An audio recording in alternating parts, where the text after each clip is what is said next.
बात अब उत्तर प्रदेश की करते हैं, क्योंकि उत्तर प्रदेश के बरेली में लव जिहाद के खिलाफ एक कानून आने के बाद पहली एफआईआर दर्ज हो चुकी है। बड़ी जानकारी बरेली से सामने आ रही है, जहां पर लव जिहाद मामले पर पहली एफआईआर दर्ज हुई है। कानून बनने के बाद पहली एफआईआर दर्ज की गई है।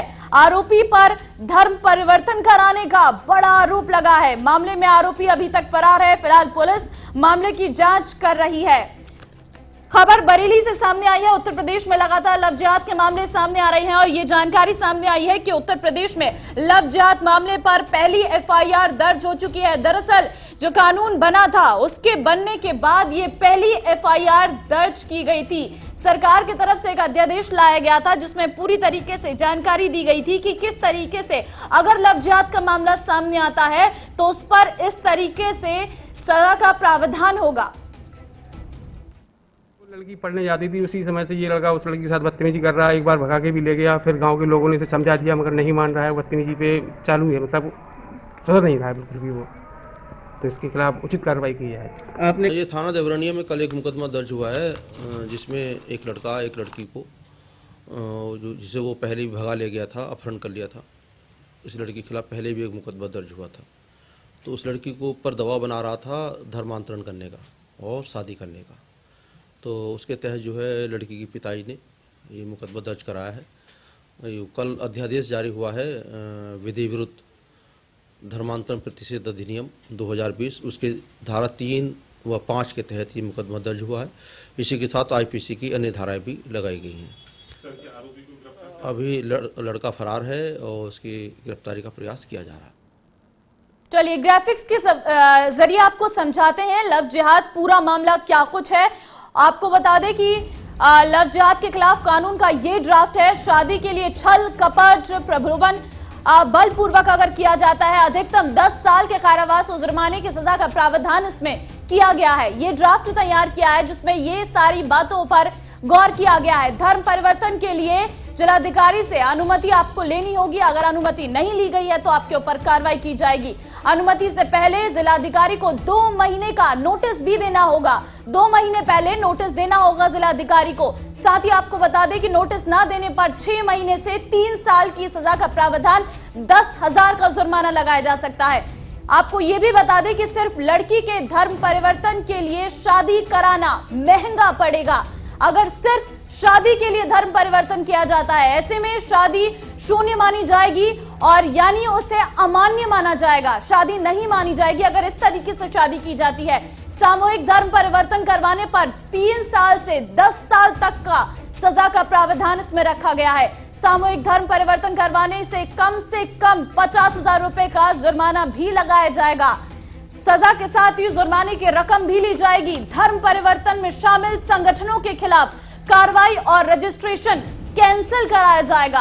आपको बता दें कि कानून में नाम छिपाकर शादी कराने वालों के लिए 10 साल तक की सजा का प्रावधान इस ड्राफ्ट में रखा गया है। ये अपराध संयोग अपराध की श्रेणी में होगा और गैर जमानती होगा। आपको यह भी बता दें कि अभियोग का विचारण प्रथम श्रेणी मजिस्ट्रेट की कोर्ट में होगा।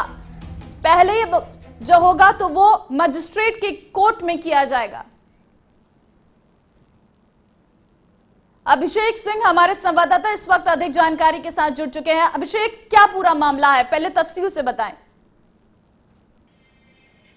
जी हाँ, बिल्कुल आपको बता दें कि जो पूरा मामला है ये गैर कानूनी तरीके से धर्म परिवर्तन को लेकर बनाए गए अध्यादेश की पहली एफआईआर का है और बरेली के देवरनिया थाने में एफआईआर दर्ज की गई है जिसमें 3 और 4 2 पार्ट्स में इस एफआईआर को दर्ज किया गया है। और जिस तरह का अध्यादेश बनाया गया था और जैसा कि आपको बता दें कि बीते दिनों ही अध्यादेश को लेकर उत्तर प्रदेश की जो गवर्नर है आनंदीबेन पटेल, उनकी तरफ से भी बाकायदा संस्तुति दी गई थी। उनकी तरफ से भी अध्यादेश को साइन करके पारित किया गया था और तब से अध्यादेश लागू हो गया। और आज उस पहली एफआईआर को अगर विस्तार से बताएं तो पूरे मामले में पीड़ित पक्ष की तरफ से एक पुलिस को एप्लीकेशन दी गई जिसमें यह बात साफ की गई कि कैसे झांसा देकर धर्म परिवर्तन करने की कोशिश की जा रही थी। लिहाजा पुलिस ने तत्काल प्रभाव से एफआईआर दर्ज करी और जो अलग अलग क्लॉजेस बने हुए हैं पूरे अध्यादेश में, उसके अनुसार एज ग्रुप देखते हुए, जिस तरह का मोडस ऑफ ऑपरेंडी है उसको देखते हुए जो भी धाराएं उसमें लगती हैं वो उस पूरे एफआईआर में उन पर दर्ज की गई हैं। फिलहाल आरोपी फरार है, पुलिस की गिरफ्त से आजाद है, लेकिन वहां टीमें गठित की गई हैं कि इस पूरे मामले में जो भी आरोपी है उसे जल्द से जल्द गिरफ्तार किया जाए। और सबसे बड़ी बात यह है कि अध्यादेश को लेकर, जी हाँ बिल्कुल, पीड़ित परिवार की तरफ से जो तहरीर दी गई है वो देवरनिया थाने में दी गई और ये कहा जा रहा है कि पिछले लंबे समय से वो कोशिश कर रहा था कि उनकी बेटी, जिसकी जो पीड़िता की बात कही जा रही है, उसे बहला के फुसला के और किसी भी तरह से उसे धर्म परिवर्तित करने की कोशिश कर रहा था और साथ ही साथ शादी करने का झांसा दे रहा था इस पूरी चीज के लिए। और पहले परिजनों की तरफ से इस पर आवाज क्यों नहीं उठाई गई, इसको लेकर क्या कह रहे हैं वो? या बिल्कुल ये बात साफ है कि अध्यादेश आने के बाद सशक्तता बढ़ी है, लोगों में जागरूकता बढ़ी है और जिस तरह के जो क्लॉजेज रखे गए हैं, प्रलोभन की बात कही जाए, लालच की बात कही जाए, जो सबसे अहम बात रखी गई है इस पूरे अध्यादेश में, वो सारी चीजें मीट आउट हो रही थी और यही वजह है कि एफआईआर इन धाराओं में दर्ज की गई। हालांकि पीड़ित पक्ष को भी तभी पता चला कि हाँ, ऐसे मामले में भी पुलिस उस पीड़ित की बात सुन सकती है, इन धाराओं में मुकदमा दर्ज हो सकता है और ऐसा कोई भी मामला होता है तो वो बेखौफ पुलिस के पास जाकर अपनी बात बता सकते हैं। चलिए, तमाम जानकारी देने के लिए बहुत शुक्रिया।